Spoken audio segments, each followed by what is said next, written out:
Good afternoon, everyone. It is Tuesday, December the 31st, 2019. It is currently 1:31 p.m. Central Time.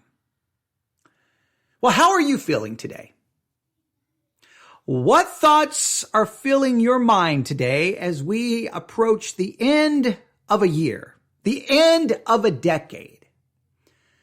Does the end of a year impact you in any significant way? Do you find yourself doing a lot of remembering? Maybe do you find yourself filled with some regret? Or do you find yourself excited that, wait, the calendar is going to change, a new year? Do you see it as a new start, a new beginning?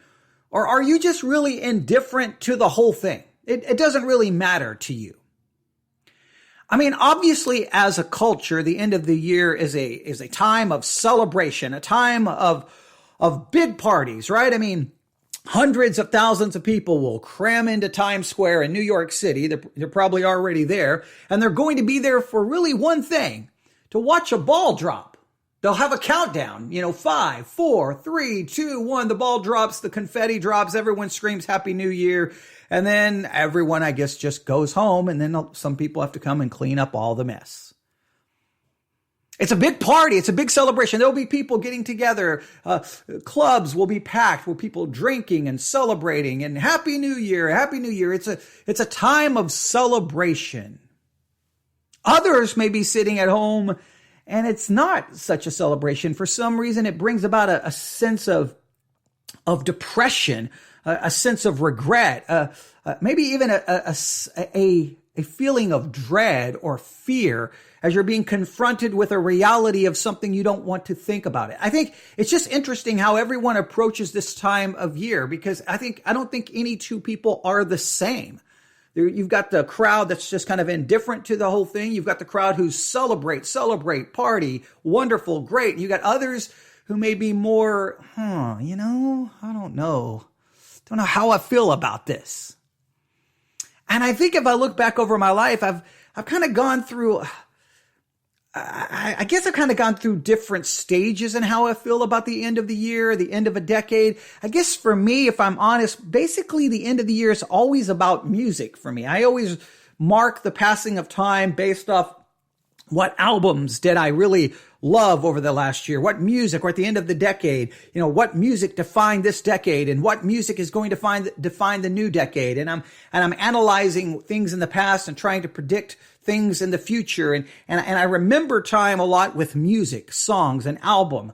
So I for New Year's has always been, New Year's Eve going into New Year's night has always been about music for me. That's probably been the main thing it has been for me. Now, when I was a member of an independent fundamental Baptist church in Nebraska, whenever New Year's Eve was, we would always meet at the church, and then there would be like multiple people who would preach, and everyone would preach a sermon, and we would have you would have a service, there'd be singing, there'd be preaching, then you would take a break, there'd be some food, then there would be singing and preaching, and you would start that around 6 p.m. in the evening, 7 p.m. in the evening, and go all the way until the clock struck midnight. So we went into the new year with the preaching of God's word, with hearing the word of God being, preached, and committing ourselves to a new year of serving God. And I really enjoyed those times. And that was always important from a spiritual perspective. But that was only there was a one time in my life. If I look at the totality of my life, music, for some reason, the new year music always comes into play somewhere for me. But I've also always viewed it with a sense of dread, a sense of depression. I think maybe why I would turn to music is, well, one, I love it, but I think because it just got my mind off the fact that the calendar was about to change. Probably the reason why is this. When I was, I lost my mother, when I was a teenager. And I always had this very real understanding that people die. I can't, even from a very young age, I remember having vivid nightmares of people dying, and just this reality that people die. was always with me. And so I knew that the passing of time signified to me the reality that I'm 1 year closer to the day I'm going to die. I'm 1 year closer to death. The reality of death has always been just ever present with me. And it's had a major impact on my life because I don't like to waste time. I hate sleep because it's a waste of time. I don't really even like to eat because it's a waste of time.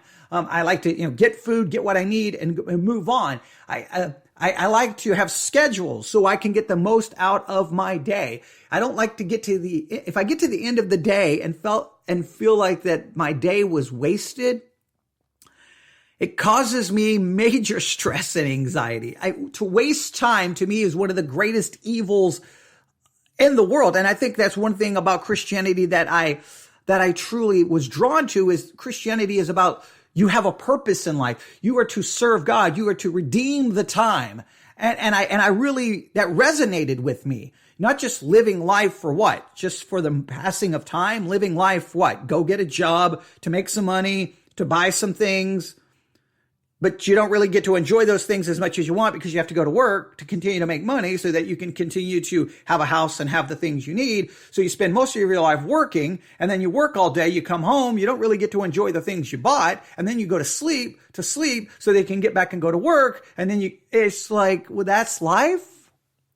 That's living. There's got to be more to it. But for me, the passing of the time, the changing of the calendar, it's just a reminder that I guess it reminds me of a couple of things. And I'm not going to say anything here revolutionary. Maybe I'll just say something that resonates with someone there.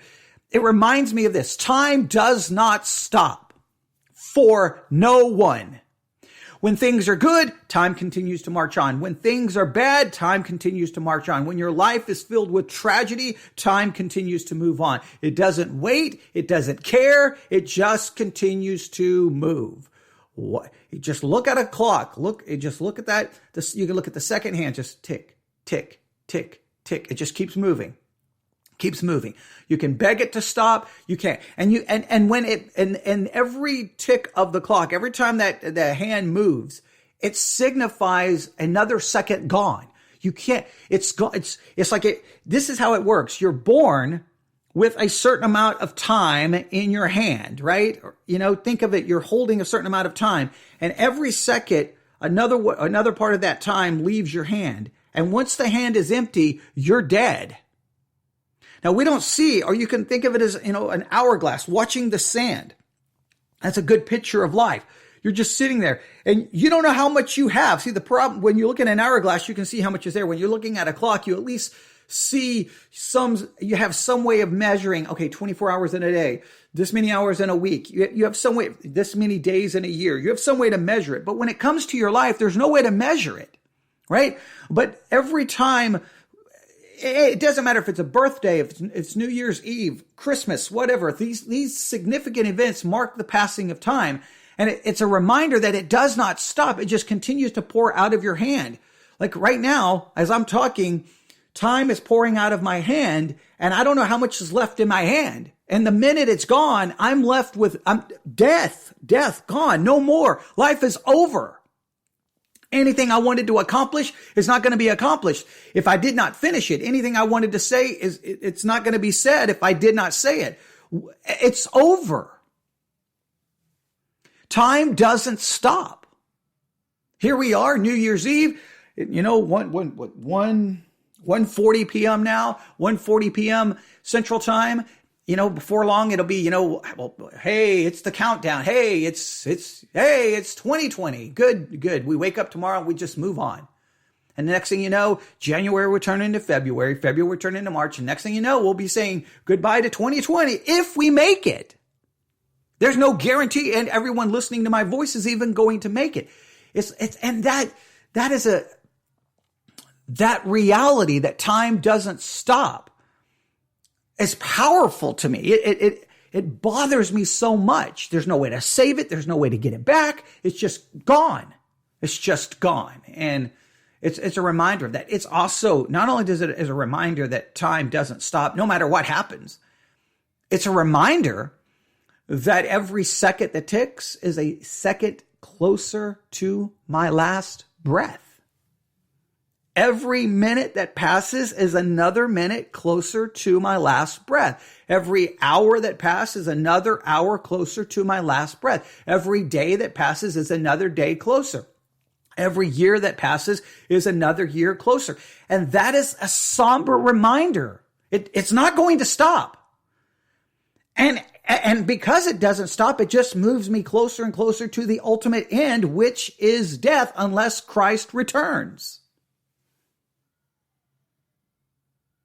It's also a reminder. So it's a reminder that it doesn't stop. It's a reminder that it's moving me to my ultimate end, which is death. It's also a reminder of how much time we actually waste on so many things that do not matter. Now, yes, we want to do things for personal enjoyment. Yes, but there's so much of that time that is just wasted. When you get to the end of your life, look at the totality of the weeks, the days, the years, the hours you breathed, and then consider what you did with all of that time. At the end of each day, I always stop and go, what did I do with my time? And if I can't say, okay, from this hour to this hour, I did this, from this hour to this hour, I did this, from this hour, it drives me crazy because you waste it. And it's not like wasting, hey, I bought some food today and I wasted it. Hey, I wasted, I had $100 and I ended up wasting it. Those always may be frustrating, but I'm wasting, listen, my very life. I'm not getting another one on this planet, right? Okay, now obviously I believe that as a Christian, I will spend eternity in heaven with God, new heaven, new earth. I'm not denying any of that. I'm just saying that as far as this existence and this body, I get one. It's coming to an end. And when I waste time, I'm wasting life. I'm not just wasting a day. I wasted that day. No, I'm wasting my life because I don't get that day back. I don't get that time back. Like a lot of people mock me because of my feelings about sleep. And I say it as a joke, but I don't think anyone ever takes me serious. No one is going to be laying on their deathbed going, I wish I would have slept a few more hours. I wish I would have slept more. And everyone thinks I'm just joking, but I'm serious. I'm not going to, however I'm going to go out. If it's a car wreck and I'm laying on the side of the road and my life is slipping from me, I'm not going to be thinking, oh, I wish I would have taken an extra nap. I'm going to be thinking, I wish I would have done this. I wish I would have said this. I don't want to get to the end and have nothing but regrets. But life is wasted. It's wasted in so many different ways. It can be wasted as a Christian when we're supposed to be living for God and we find ourselves not living for God. We fall into some great sin, or we have a period of really messed up time in our spiritual life. And then you have to live with that regret because you can't get it back. This past decade, there was a period in this past decade, we're getting ready to go into the new decade, but from 2010 to 2019, there was a period there that was absolutely devastating for me, for people who knew me, for my family, because of my failure. Had great consequences. I wasted that time, wasted opportunity. I cannot get it back. Now, sometimes it's something big, like a failure or a sin. Sometimes it's just the everyday passing of time where we don't utilize it. As a Christian, you are called to do the work of ministry. You are called to go forth and make disciples. You are called to be teaching people and bringing them into the church so they can be baptized in the name of the Father, Son, and the Holy Spirit, and then teaching them to obey all the things that God has commanded. And when you don't do those things, you're wasting what you're called to do. The passing of time, the New Year's Eve is a reminder that time is not going to stop. It's a reminder that you're moving every second, 1 second closer to your last breath. And it's a reminder of how much time we actually waste. We waste so much of it. Now, I do want to offer, I think this is very important. I think there's a valuable lesson here. All right. And I wasn't even thinking about this until right now.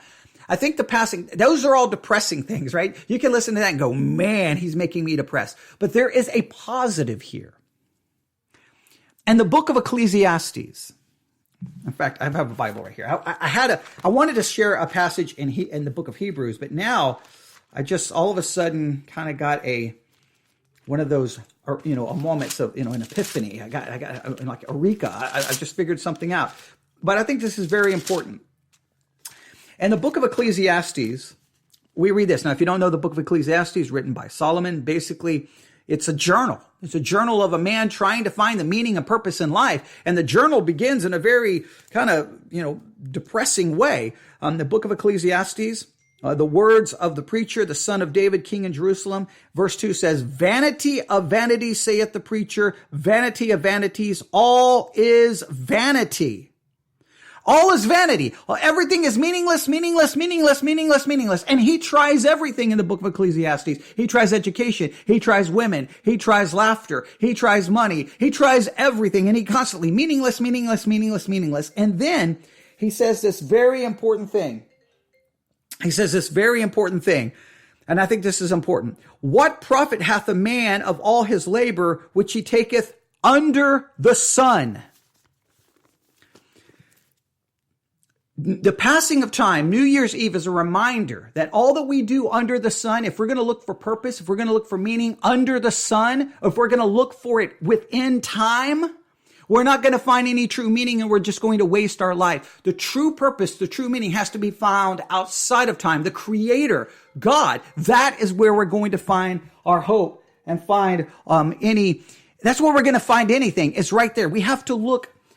In Ecclesiastes, he says we have to look not under the sun, but we have to look to the Creator. We have to look to the one who is above the sun. That is what we have to do. And it's a very important reminder to all of us that we have to look to something outside of time. We live within time and we are constrained by it. Be it the passing of a clock, the passing of a day, the passing of a year. We live within that. But what we have to look to is the one who is above all of it, the Creator, the eternal one, who is in a sense, in a way, and I don't want to get into a major philosophical discussion about time and how God relates to time, but in some way he's outside of time because he's eternal. A day to the Lord, to God is 1,000 years, 1,000 years is a day. In other words, time is ultimately meaningless in the sense that he's beyond it. He's eternal. He's always existed. He's not constrained by it. Now, he operated at the fullness of time. He sent his son. There will be a time that Jesus will return. So yes, there is a time element there, but he is eternal. We spend our life operating within time, under the sun, using the verbiage of Ecclesiastes.